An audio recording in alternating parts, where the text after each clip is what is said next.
Indian stock എക്സ്ചേഞ്ചിന്റെ ചരിത്രത്തിലെ തന്നെ ഏറ്റവും വലിയ തട്ടിപ്പ്, കോളിളക്കം സൃഷ്ടിച്ച ഒരു മനുഷ്യൻ, ഇന്ത്യൻ സാമ്പത്തിക ഘടനയെ അത്രയധികം ആഴത്തിൽ കീറിമുറിച്ച ഒരാൾ. ഇങ്ങനെ വിശേഷണങ്ങൾ ഒരുപാടുള്ള ഇന്ത്യ കണ്ട എക്കാലത്തെയും ഏറ്റവും വലിയ ഫിനാൻഷ്യൽ ഫ്രോഡ്. സ്കാം 92 സീരീസിലൂടെയും ലക്കി ഭാസ്കറും ബിഗ് ബുള്ളും ഉൾപ്പെടെയുള്ള സിനിമകൾക്ക് ഇൻസ്പിറേഷനായി പോപ്പുലർ കൾച്ചറിലേക്ക് എത്തിയ ഹർഷത് മെഹ്തയുടെ കഥ. 100 Days 100 Stories Day 88. ഗുജറാത്തിലെ ഒരു സാധാരണ തുണിക്കടക്കാരന്റെ മകനായി ജനിച്ച ഹർഷത് മെഹ്തയുടെ ജീവിതം സിനിമകളെ വെല്ലും വിധം സംഭവബഹുലമായിരുന്നു. മുംബൈയിലെത്തി കോളേജ് പഠനമൊക്കെ കഴിഞ്ഞ് 8 വർഷക്കാലത്തോളം പല ഇൻഷുറൻസ് കമ്പനികളിലും ചില ബ്രോക്കറേജ് ഫേമുകളിലും അദ്ദേഹം ജോലി നോക്കി. New India assurance company limited എന്ന സ്ഥാപനത്തിൽ ഒരു സെയിൽസ്മാനായി ജോലിയിൽ കയറുന്നത് മുതൽ അയാളുടെ ജീവിതം മറ്റൊരു ദിശയിലേക്ക് സഞ്ചരിച്ചു തുടങ്ങി.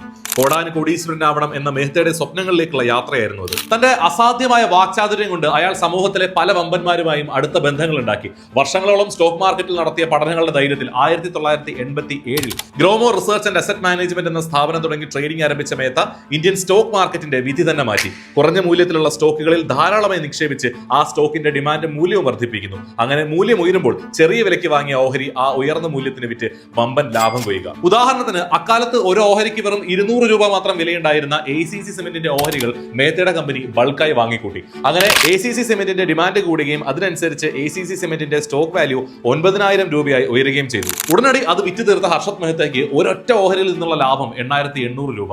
മാധ്യമങ്ങൾ അയാളെ വാഴ്ത്തിപ്പാടി. ബിസിനസ് മാഗസിനുകൾക്ക് അയാൾ കവർ ചിത്രമായി. ഇന്ത്യൻ ഓഹരി വിപണിയുടെ ബിഗ് ബുൾ എന്ന് അയാൾ വിശേഷിപ്പിക്കപ്പെട്ടു.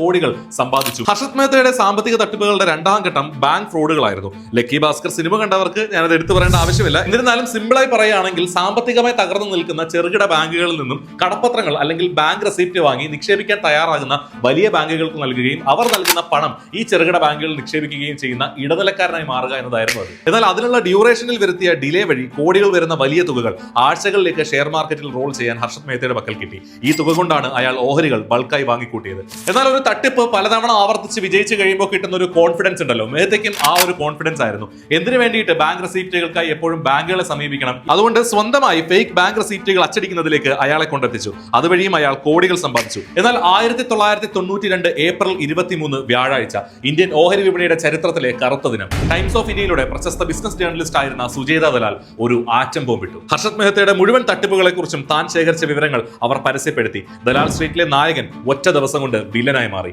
ഇന്ത്യൻ സാമ്പത്തിക രംഗം കണ്ട ഏറ്റവും വലിയ പ്രോജക്ട്. ആദ്യഘട്ടത്തിൽ പുറത്തു വന്നത് 4,000 കോടിയുടെ തട്ടിപ്പ്. ഇന്നത്തെ മൂല്യം അനുസരിച്ച് 30,000 കോടി രൂപ. സ്വത്ത് കണ്ടുകെട്ടലും വിചാരണയും ജയിൽവാസവും ഒക്കെയായി പിന്നീടുള്ള നാളുകൾ. തട്ടിപ്പ് പുറത്തു വന്ന് 9 വർഷങ്ങൾക്ക് ശേഷം ഇന്ത്യൻ ഓഹരി വിപണിയിലെ ബിഗ് ബുള്ളിന്റെ മരണവും ജയിലിൽ തന്നെയായിരുന്നു. അതിസമ്പന്നനാവാൻ കുറുക്കുവഴി അന്വേഷിച്ച് ഒരു രാജ്യത്തിന്റെ സാമ്പത്തിക ഘടനയെ മുഴുവൻ കബളിപ്പിച്ച ഹർഷത് മെഹ്തയുടെ ജീവിതം അത്ര കണ്ട് സിനിമാറ്റിക് ആയതുകൊണ്ടായിരിക്കാം ഇന്നും പല സിനിമകൾക്കും സീരീസിനും ഒക്കെ തന്നെയും അയാളുടെ ജീവിതകഥ ഒരു അവലംബമായി മാറുന്നത്.